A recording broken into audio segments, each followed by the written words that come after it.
Hi everyone, my name is Yuching. I am one of the co-leads for the PBPK team in FDA Office of Clinical Pharmacology, OCP.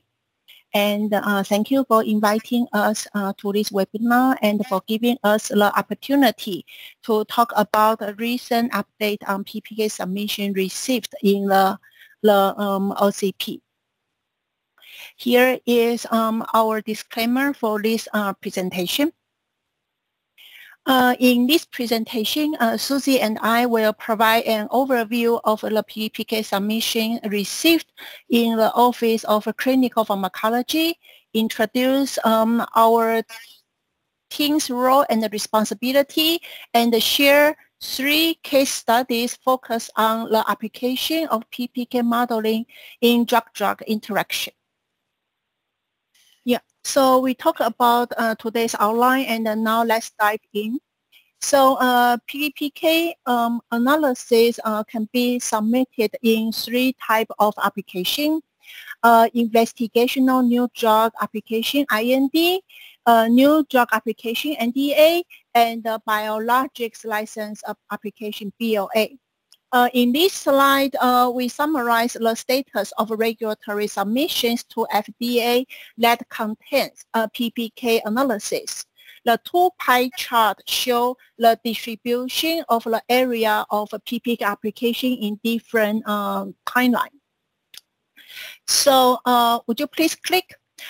The pie chart on the left summarizes PBPK submissions received from 2008 to 2017. 82% of PBPK analysis evaluate the enzyme-based drug-drug interaction, followed by pediatrics and the transporter-mediated DDI. The number of the regulatory submission increased dramatically in the past 3 years. So as you can see, the pie chart on the right side summarizes PBPK submission received from 2018 to August 2021. And just within the past 3 years, we received over 200 submissions.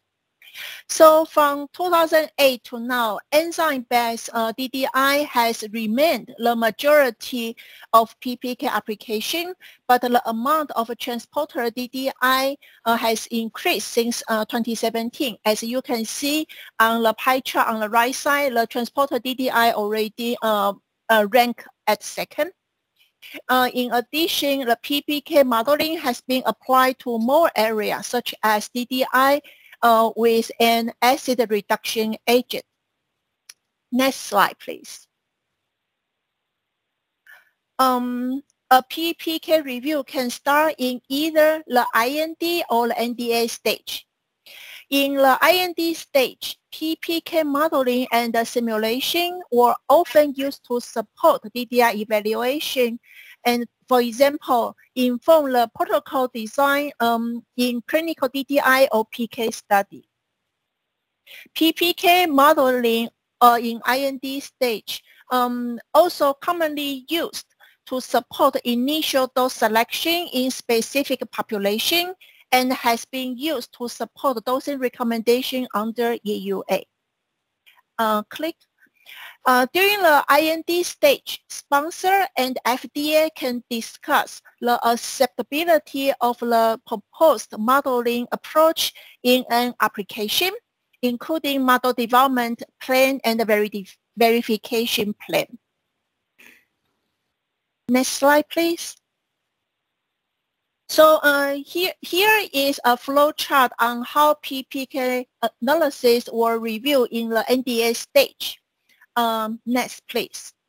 The first step is to clearly identify the context of use of the PBPK model, how the modeling results were used to support the label, and what is the model risk. The second step is to review model adequacy. Reviewer will evaluate the mechanistic assumption, in vitro and in vivo data set used to support the model development and validation. If the model is not accepted, then PBPK data will not be used or included in the labeling, and there may be post-marketing commitments or requirement studies. Next, please. In some cases, the model can be refined by incorporating additional mechanism or collecting additional data set to refine or confirm model parameters. If the model is accepted, then the simulation result can be used to support the label. Depends on the review objective, alternative mechanism or dosing regimen can be simulated to understand the magnitude of response under different scenarios. And the main challenge related to evaluating PBPK analysis in NDA stage are due to uncertainty in the system parameters and the model assumption, also limited confidence in IVIVE and the short review timeline. In addition, PBPK analysis has become increasingly complex. And in this slide, before we move to a case study, I would like to spend the next 2 slides to introduce a proposed credibility framework. So modeling informed drug development, MIDD approach, has been increasingly used as tools in drug development and regulatory review, where PBPK modeling is a critical component of MIDD. And we recognize that there is a lack of consensus on how to establish the credibility of MIDD applications. Therefore, in 2019, OCP published a concept paper on credibility framework. That is the flow chart showing in the bottom, which is adapted from VV40 standard published by American Society of Mechanical Engineer. VV40 standard has been applied to assess the credibility of a computational model used for medical device in FDA. As seen in the flowchart below, this paper adapts the VV40 concept and proposes an overreaching framework toward to a harmonized approach for future assessment of MIDD credibility criteria. Through the scientific discussion, publication, and the workshop, we are aiming to standardize terminology used in MIDD and enhance communication among MIDD community. And we also want to emphasize the purpose of this framework is to stimulate the discussion and reach consensus on how or if we can use this framework to harmonize on the assessment of model credibility. VV40-based pilot program has been initiated in some MIDD applications, including PBPK modeling. Next slide, please. Risk-based assessment, as described in this framework, is not an entirely new concept. Next, please. We have a PBPK workshop in 2019.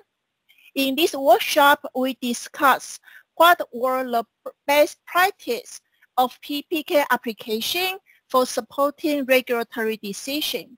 The summary paper was published this year in CPT PSP as cited below. During the discussion, the workshop panelists generally agreed that many of the activity and the concept described in this framework has already been routinely implemented in FDA's review of PBPK submission. In addition to the fit-for-purpose concept, which has been widely adapted in the MIDD area, this framework suggests considering overall model risk when selecting the validation activity and acceptance criteria. As shown in the red box, the model risk described here includes two components. First, model inference and decision consequence. Model inference is the weight of the simulated result in the overall evidence used to make a decision, while decision consequence refer to the risk of wrong decision for patients' health benefit, which is independent from the model's predictability. Again, I would like to emphasize that the purpose of this framework is to align the discussion and expectation between different stakeholders, from modeler to non-modeler, or from regulator to sponsor, or either way, both ways. Next slide, please. Today, we will present 3 case studies to show successful PBPK application in NDA. 3 types of DDI scenario, including pediatric DDI, complex DDI, and the transporter DDI. So the first case is pediatric DDI. So when using PBPK modeling to inform drug development, we recommend clearly identifying the modeling objective, which is the context of use, and the modeling risk by considering both weight of the modeling result and the risk of making a wrong decision. And in some cases, we should discuss how this analysis will inform the final labeling of a drug. Certainly, even for the same model, the modeling objective can be different in different stages of the drug development.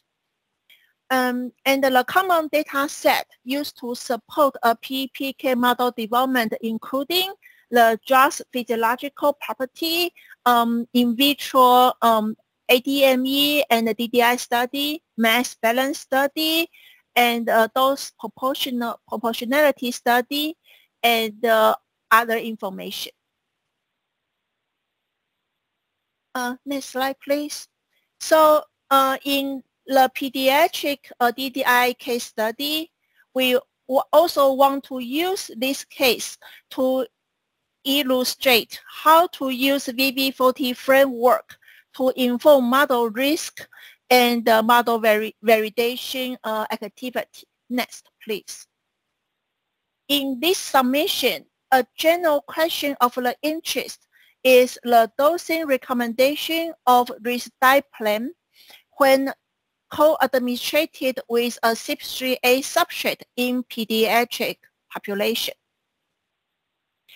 The context of use of this model is to extrapolate DDI effect observed in adult to adolescents and children over 2 months old. 2 components for the in terms of the model risk, 2 components were considered. Since for the model inference, since the simulation result will be used to support the labeling in lieu of clinical study in pediatric, the model inference is considered high. The second component, risk consequence. Although the inhibition potential of risdiplam on CYP3A pathway is not clinical significant in adult, only 20% increase in midazolam AUC. However, we do not have the clinical data to confirm this DDI risk in pediatric. So incorrect dosing recommendation might lead to adverse effects in pediatric population when co-administered risdiplam with a CYP3A substrate with a narrow therapeutic range. So in the end, the overall model risk is considered high. So this table is basically a reviewer's assessment on this case study only for illustration purpose. Next slide, please. Here is some background about risdiplam.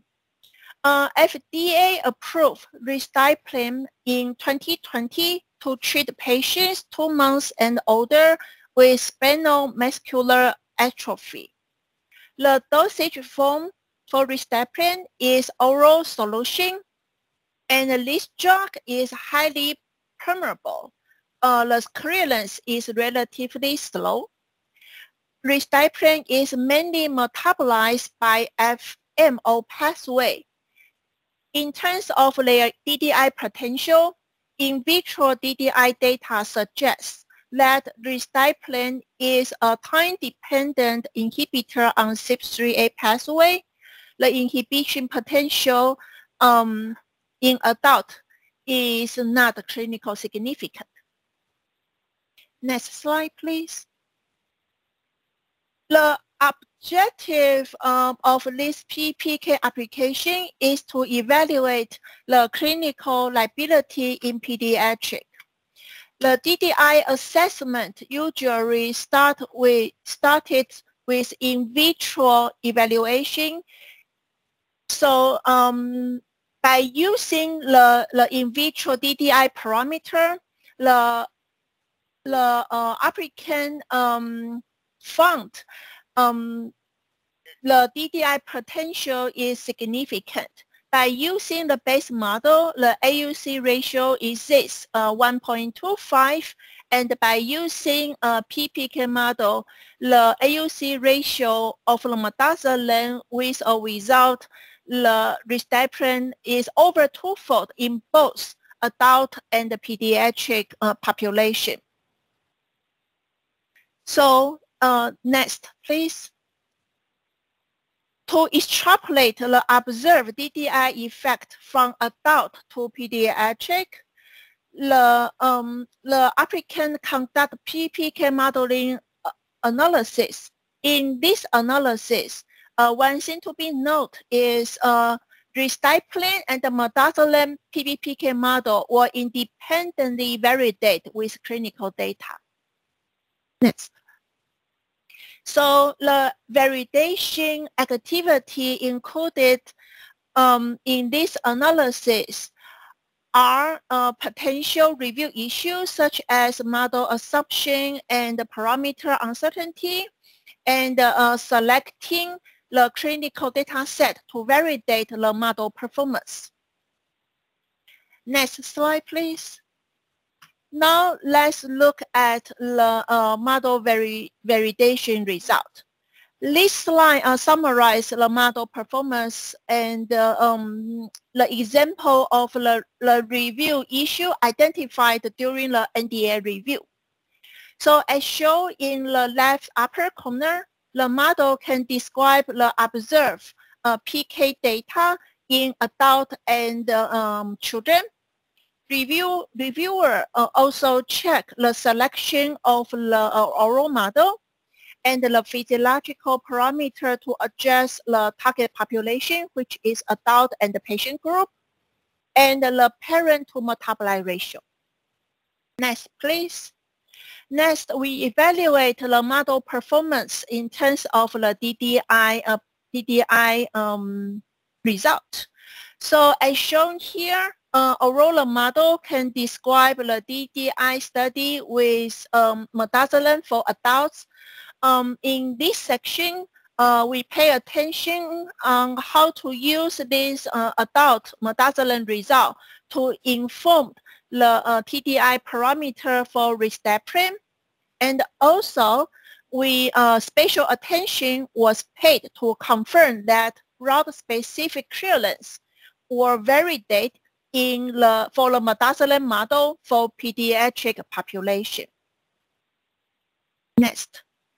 Third, the impact of ontogeny functions on the predicted DDI potential in pediatric population were evaluated by testing alternative scenario which combine different ontogeny function. As shown in the figures, the predicted mean value increase in midazolam AUC were less than 40% when combining Johnson function with either SLAM or upper T ontogeny function. Next, please. So in the end, this PPK model analysis was accepted to inform the pediatric dosing recommendation, and the PPK result was cited in section 12.3 in the drug label. Next, please. In the second part of the presentation, I am going to transfer to Susie, who will present 2 more case studies. Thank you. All right, thank you, Yuching. Can you hear me okay? Thumbs up? Yeah? Yep. Okay, great. So I will be talking about the next 2 case examples. The first case example is the complex Substrate mediated drug-drug interactions. Now we are looking at an investigational drug, which in vitro study shows it's a substrate of Substrate A and PGP.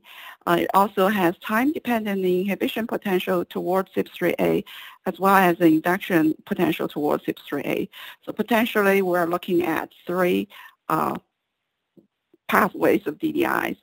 And on top of it, a lot of the strong inhibitors or strong inducers, they interact with both Substrate A and PGP pathways. So as you can see, we're looking at a complex network of DDIs. As a modeler, we all like simpler models. So as modeler, the first step I would do is to look at all the evidence that is available to me to reduce the level of complexity in terms of the number of pathways DDIs. So the key questions that we want to address is a lot of time is what's the effect of moderate modulator on the PK of the investigational drug, and what's the effect at steady state. Next slide, please. So here we are looking at 2 molecules. They have different PK properties as well as some similarity in terms of PK. Duvecilib and ribociclib, both are indicated for, I think, cancer indications. And they have different dose levels recommended. For duvecilib, it's 25 milligram BID. And for ribociclib, it's 600 milligram QD. They have approximately 70% elimination via Substrate A pathways. Both have Substrate A inhibition potential, and the effect on midazolam shown here is approximately 4-fold. They have different half-lives. Duvecilib, the half-life is pretty short, 5 hours, while for ribociclib, it's about 32 hours, and they have different clearance and apparent clearance and model distribution. Next. So the question that we are interested in answering is the effect at steady state, because when we look at very commonly we do a DDI study with the substrate at single dose. So as you can see that the observed AUC ratio with a strong Substrate A inhibitor is approximately 4-fold. However, what's more relevant clinically or in real-world use is the effect at steady state. So we used PBPK modeling simulation to predict the effect of strong and moderate inhibitors at steady state. And as you can see, it really depends on the dose level of the substrate, because remember, the substrate also has effect on Substrate A substrate. So depending on the dose of the substrate, really the predicted AUC ratio at steady state is different, as you can see. When the dose is higher for the substrate, the effect is lower, approximately twofold. We are looking at duvalicib at 25 milligram BID and ribociclib at 600 milligram QD. However, when the dose is lower, we'll see higher fold change in AUC. Now, this is because the perpetrator sometimes is a substrate of Substrate A4, and also the drug itself is a Substrate substrate. So if you consider all these effects together, the AUC ratio can be dose dependent. So the message of this slide is showing that the DDI effect at steady state can be different from single dose DDI. Usually that is what we observed in a DDI study. And also the DDI effect can be different depending on the dose of the substrate. Next slide. We're looking at another molecule, which is Certneb. It's a substrate of Substrate A as well as PGP. Now, the observed effect is the confounded effect from both pathways. Now, the PBPK model was used to tease out the effect from each pathway. And this is important to predict the effect of a moderate Substrate A inhibitor, which sometimes only interact with both pathway, with one pathway, or for some of the moderate inhibitors, which may interact with both pathways. So the study was conducted with a strong Substrate A and the PGP inhibitor, which is ketoconazole, and the model was used to simulate the interaction coming from each pathway. As you can see, that each pathway contributes similarly to the overall observed effect. Once the model was validated, the model was used to evaluate the effect of moderate Substrate A modulators, such as ketoconazole, which only interact with Substrate A, and verapamil, which interacts with both pathways. So they have a very different DDI potential in terms of the orders of magnitude, and the PBPK simulation was reflected in the updated label shown here. Next slide. This is another drug, Certneb, which is a PGP, and again, PGP Substrate A substrate. The PK showed non-PK proportionality, as you can see on the left hand of the slide. And the right hand of the slide is the DDI study results using at different dose levels of Certneb. So at lower dose, you can see that we observed higher Cmax and AUC ratio change with ketoconazole, while at 500 milligrams, you see lower DDI potential. And this is because at higher dose, PGP may be saturated. Next slide.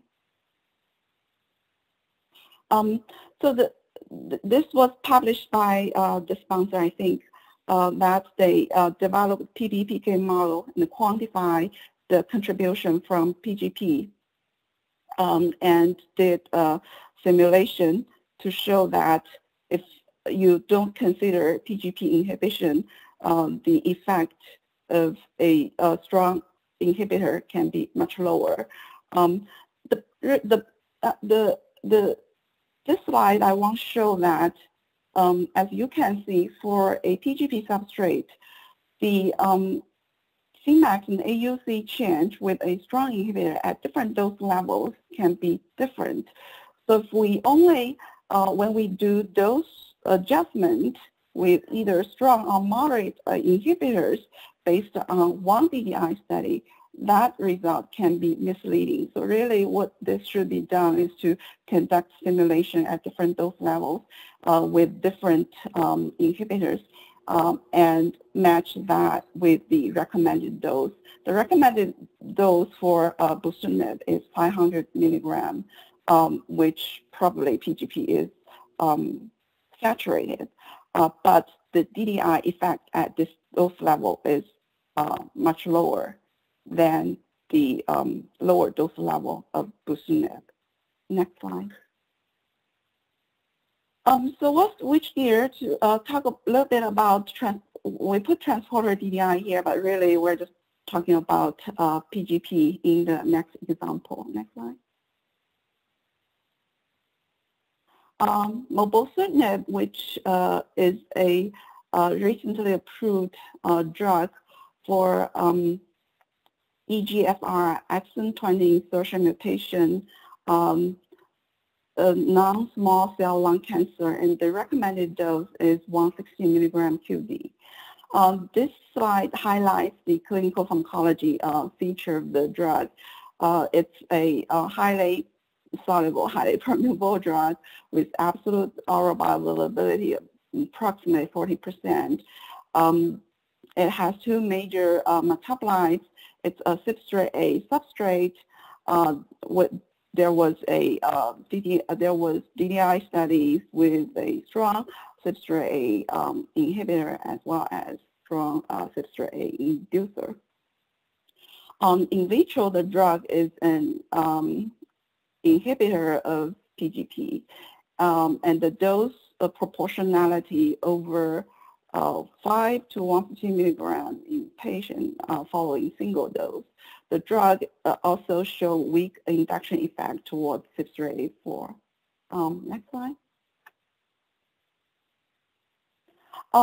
So there are a lot of DDI PBPK simulations in this submission. Our review is published now. If you are interested, you can read that.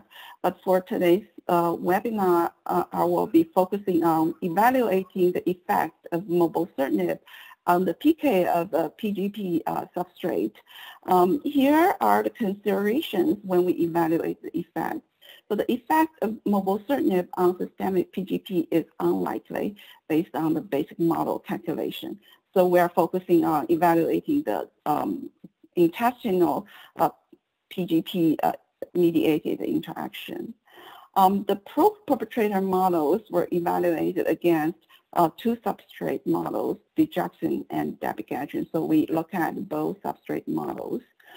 And we also considered the range of in vitro Ki values. As you all know that the in vitro Ki values can vary significantly, even for the same perpetrator model. And the other important consideration is that we want to use a mechanistic oral absorption model of Certneb instead of first order absorption model. This is because Certneb is highly soluble and highly permeable. So if you compare these two type of models, for first order absorption model, the concentration for gut PGP interaction really is the polar van concentration, while using a mechanistic oral absorption model, the concentration at the site of action is the entire site concentration. And if you compare these two concentrations, they can differ by orders of magnitude. So especially, I think especially for highly soluble and highly permeable compound, it is important to consider using a mechanistic oral absorption model. Next slide. So as I mentioned, we look at the two substrate models, digoxin and dabigatran. For the digoxin model, the PGP was incorporated in the gut and the liver. As I mentioned, we're focusing on the gut PGP interaction because the systemic PGP interaction is likely low. So what we did was we use the perpetrator model provided in the data by the software, as well as using their default model, conduct a DDI simulation, compare the predicted DDI against the DDI studies that we can find in UW, University of Washington DDI database. For digoxin, as you can see, majority of the DDI studies that we see lower than twofold increase in Cmax and AUC. And also note all these perpetrator models, I think, except verapamil, they use first order absorption model. And in general, the models can predict the observed DDI for digoxin. Next slide. So we also look at dabigatran. We did the same thing, conduct DDI simulation using the perpetrator models provided in the software database, and compare with the UW DDI database DDI studies that we can find. For dabigatran, there are a few studies that we observed. The observed Cmax and AUC ratios are higher than twofold. Next slide. Next slide, please. So then we compared, we searched in the same database for in vitro Ki values reported and collected. We compared the in vitro Ki values with the model used Ki value. For both substrate models, the perpetrator models use the same Ki value if they are the same perpetrator. For this exercise, we were not able to analyze in vitro Ki value one by one. As you know that PGP is an efflux substrate, so the concentration at site of action really is intracellular. But in the literature, the Ki values reported is not consistent in terms of how they calculate the Ki value. So, for example, some of the Ki values can be calculated based on such extracellular concentration.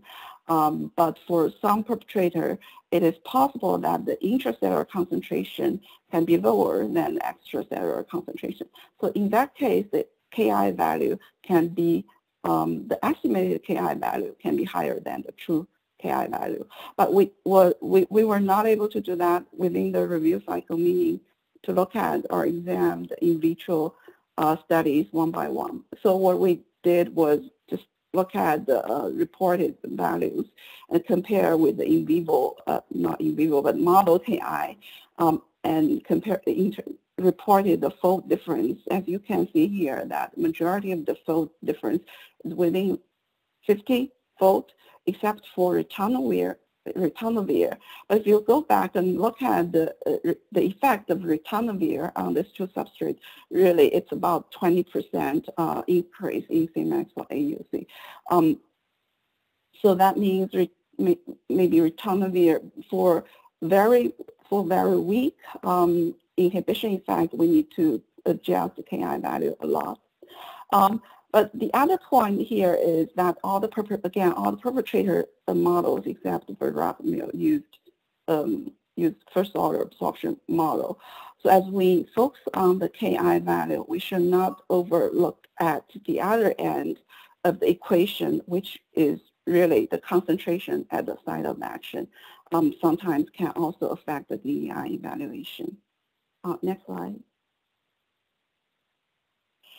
So that's about the effect, the mobile Certneb example. After we did all the exercise, I should have put this another slide to summarize that. But in the end, in the label, maybe it doesn't have labeling impact because we concluded that mobile Certneb, the effect of mobile Certneb on PGP substrate PK is really low. So that was the conclusion. And on the slide, I'm showing that two papers that we published in 2019 and 2020, which summarized the submissions to the Office of Clinical Pharmacology in terms of PPK analysis. We hope that we can continuously do this exercise to update you all in the future periodically, but those are the two references that you can look at. Next slide. So to summarize, we've seen that more and more PBPK analysis have been used in new drug applications. We see a lot of DDI evaluations. We see more pediatric evaluation or PK prediction in pediatrics. And also we see that today we had an example where PPK analysis was used to evaluate the DDI potential in pediatric population. So of course there are still challenges. For example, there are still uncertainties in system parameters such as ontogeny. There are limited confidence in vitro to in vivo extrapolation. For example, transporter. Now we can probably we can use PPK analysis to rule out some of the DDI potential for transporters, but it's still not to the point where we can predict the full change in transporters. I hope that can be the next step that we can achieve. And for us, we really have short review timeline. So what we can do beyond the submission, for example, if additional research is needed, it's really difficult to do within the review timeline. The other point that I want to make is it is critical to extend PBPK applications to integrate effects from multiple factors, intrinsic and extrinsic. So if you think about the advantage of PBPK modeling, really it can integrate different aspects. For today we saw one example where it's the DDI in pediatrics. If you think how that studies can be done, it really can be difficult. But we haven't seen a lot of examples where either applicants or ourselves use the PPK model to address multi-layer factors of effect. So that's another direction I think PPK model can move forward. Next. I think, yeah, so the last point is about the recently proposed credibility framework that you've seen from Yuching's example or presentation, and we are continuously evaluating how that framework can help us to develop evidentiary criteria for PBPK model evaluation. Next slide. That's all from us. We would like to thank our lovely team members. We have a core team with 6 members, and I want to thank our OCP colleagues, review teams, and all the applicants who developed all these models. They really did the heavy lifting work here. And that's all from us. Oliver, I'll turn it back to you for Q&A. Thank you, Yuching and Susie. That was really useful. There are a couple of questions. I don't know if Lai wants to ask a question or wants me to read it out. Feel free to unmute yourself. Can you hear me? Yep. Yep. I have a question for the first speaker. In the DDI for the compound with midazolam, initially it was over-predicted. Do you know what the reasons are?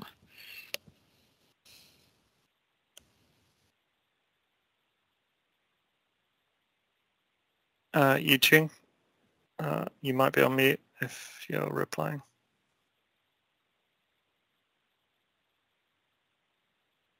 So the question is why the DDI potential was overestimated.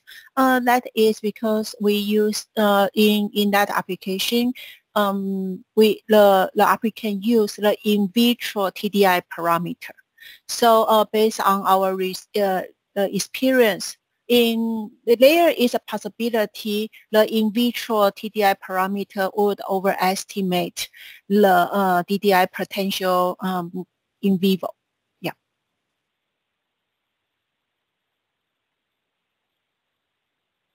Thank you. Thank you. Ming, do you want to answer your question? Yeah, thank you. So the question is for Susie. So you actually given example where you actually discuss the first order absorption model and the mechanistic absorption model, and I think you mentioned that for highly permeable compound, it would actually prefer a mechanistic absorption model. So I was curious, between the two models for that particular drug, which concentration was actually higher, whether it's polyethylene concentrations or the N2 concentration. And I guess what I was trying to get at was which model would actually provide you a more conservative estimation. Yeah. So in this case, it's the entire site concentration is higher than the polyethylene concentration. You can actually compare, but it should be noted that so when we talk about the entire site concentration, it's different from compartment to compartment. You will see that duodenal concentration is much higher than followed by duodenum and then ileum and then colon. And also the concentration really we're talking about the profile. But when I look at the maximum, but it's a profile. So you can compare using first order. It's the polyethylene concentration times FU gut. If your FU gut is not equals to is not equivalent to 1. And then entire site concentration. In general, I think entire site concentration is higher, but it can be depend on molecules. If the molecule has low solubility, it may not be easily getting to, or low permeability getting to the entire site. Does that answer your question? Yeah, thank you. And then I was wondering if if the slides could be actually shared with us. I want the slide. Yeah, you can. I think you can ask Susie for the slide. Are you asking for the slide? Yeah. Yeah, okay, that's okay with you. We can make sure anyone that's interested can get a copy. And yeah, this is also recorded, so it will also be available on the Certara website and the YouTube channel as well.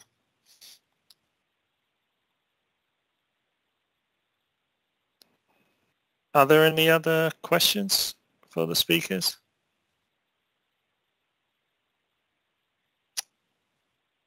I can't see any here.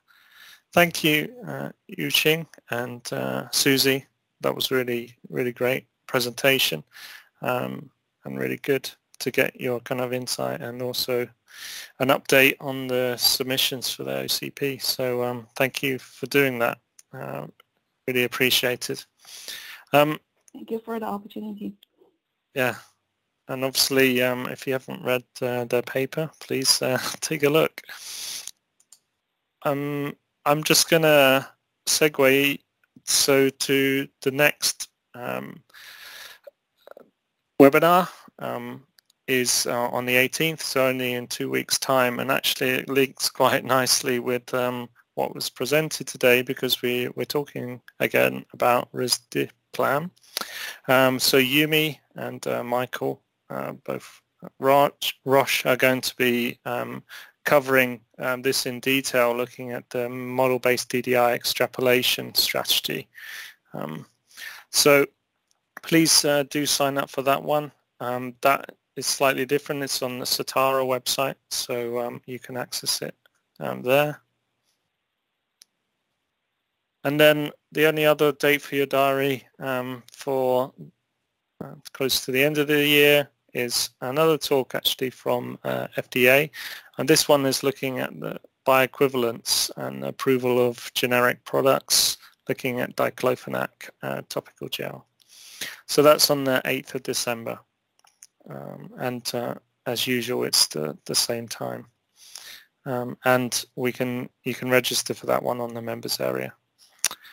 Okay, thank you everyone, and thank you for joining us today, and thanks again to our speakers. And I'm sure if you have any other questions as well, you can email them or email us and we'll put you in contact. Okay, thank you everyone. Goodbye. Thank you.